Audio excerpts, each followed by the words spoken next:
First up, we're gonna make black bean lettuce cups with a mango and cucumber salsa on top. And these are really delicious, super crunchy, really fresh, and very good for you. The first thing we need to do is make the salad dressing, and it's super simple. So we are gonna do some limes. I have one lime already juiced, and I'm gonna do the next one. It's always best to use fresh squeezed lime juice and not the bottled stuff. It tastes so much better. Then I'm gonna put in about a half teaspoon of ANCHO chili powder, a good solid pinch of salt, a few grinds of fresh cracked black pepper, and whisk in my olive oil, about 2 tablespoons.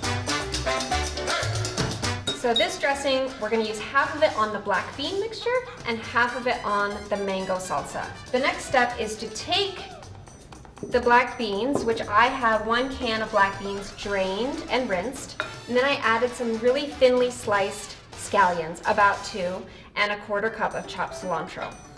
So all we're gonna do is just take half of this dressing and mix it with the black bean mixture.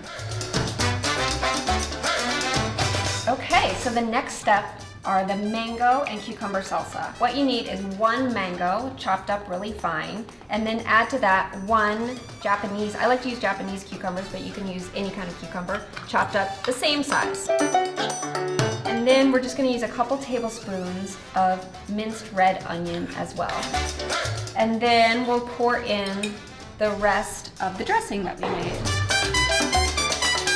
Mix all of this together.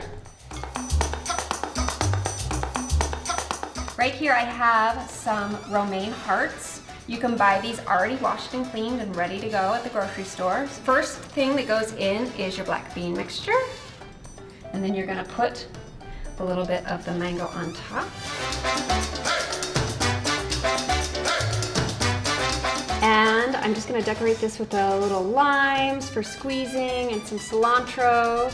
And these mango lettuce cups serve about 10 people and cost me a little under $12. So perfect for your next party.